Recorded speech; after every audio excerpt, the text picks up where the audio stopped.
Hi everyone, this is Athena from Courage Coaching. Welcome to my channel. If you are new here, then please click on the bell in order to receive notifications for any new videos that I upload. In today's video, I wanted to talk about something that I call the double trauma trap.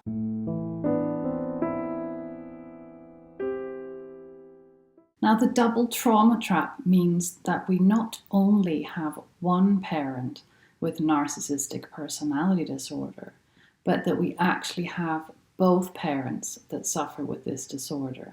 As if having one narcissistic parent isn't damaging enough, having two parents who lack empathy and who take emotional distress and lack of nurturing to a whole new level can make the child feel even more isolated, even more alone, with nobody to turn to. Now, let's look at the role of a mother and a father in a traditional sort of family setup. The role of a mother is to nurture her child. And if the child does not receive enough emotional nutrients, then the child will form unhealthy attachments such as avoidant attachment, anxious attachment, and anxious avoidant attachment.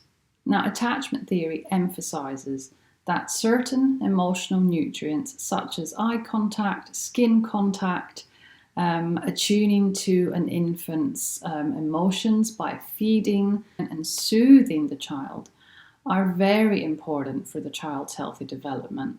Mirroring the child's gestures, expressions, sounds and speech patterns. These are all forms of communication that create connection and help develop empathy. Now, when a mother isn't able to do this due to the fact that she suffers with a personality disorder, in particular narcissistic personality, the child will not receive enough of these important emotional nutrients that are needed, and it will then have problems in its emotional development, and it will struggle to become securely attached. Now, let's look at the role of a father. What does a father provide? A father, first of all, provides support, emotional support to the mother. And the father creates a safe environment, a safe, playful environment for the child. He is also essentially a backup. He's also plan B. So if the mother isn't emotionally available for her child, then the father can be the one that offers this connection to the child. Now, this, of course, happens in same-sex partnerships as well. So whether there's two men or two women, it doesn't really matter. Each parent's role is equally as important. And when there are two partners, they support each other, which is better for the child in the long run. Now, what is at the core of narcissism? An adult, a parent in this case, is very apathetic, doesn't have empathy, and this is a very big type of human disconnect. So when the parents show signs of apathy, and it's basically just not showing enough care for the child, not nurturing the child, not mirroring the child, and doing all the things that I previously mentioned, the child will be manipulated, the child will be controlled, or if the child is used as an emotional support system for the parent, well, what happens to the child? The child gets the message that they are not good enough, that they are not important, that they are not valuable, and that they are not lovable. And when both parents are unwell, when both parents have a personality disorder, the child does what the parents want of the child. The child isn't its own person. Narcissistic parents live through the child. They want the child to achieve so they feel good about themselves.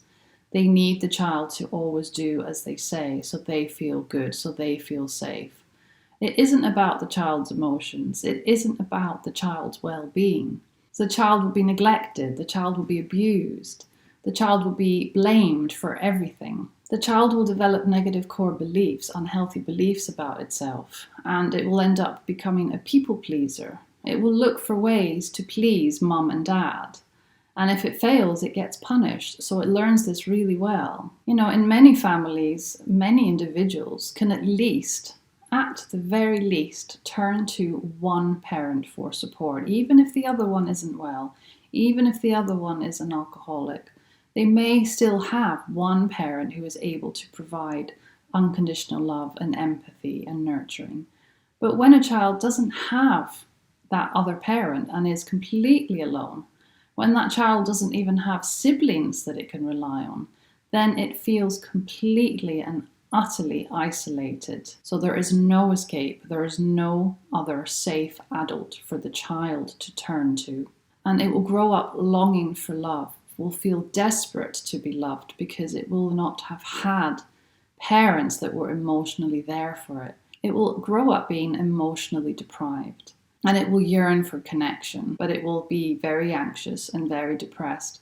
And the child will not know its own identity because everything that the child learned was to satisfy its parents' needs. It doesn't know how to self-regulate its own emotions because the parents weren't able to show the child this. The child will not be able to form an authentic sense of self. And obviously the result of having two narcissistic parents is either an extreme form of codependency or people-pleasing, or the child will end up developing narcissistic behaviors just like the parents, because they weren't able to set any other example. So what is the child going to do to survive in such an environment? It will also become a narcissist. It will also look to others to gratify its needs. It will objectify others. It will have a lack of empathy, just like its parents did, because it wasn't nurtured, it wasn't loved unconditionally. Two parents with narcissism is the worst thing that could possibly happen to any child, and it is a very difficult environment to survive in. So the child needs to be extra strong, extra resilient, and needs to be a sensitive child that asks questions and that challenges what is going on. Maybe when it's a teenager, it's able to start challenging the parents. If the child is able to have a think about why it feels certain ways and why maybe it doesn't feel as happy as other children, then there's hope. The child can then help themselves heal, and it can slowly grow into an adult that, yes, has CPTSD, but it is still able to live a fulfilling life because it wants to feel better, because it wants to live better and have a better life and have good, healthy relationships. So it is possible. There is hope for this. I myself grew up with two narcissistic parents, and I think I've done all right. Now, if you were someone who grew up with two narcissistic parents, then I applaud you for surviving that, and I would encourage you to leave a comment below the video and share your experience with this. So that is the end of the video. Thank you so much for watching and for listening, and I will see you very soon. Take care. Bye-bye.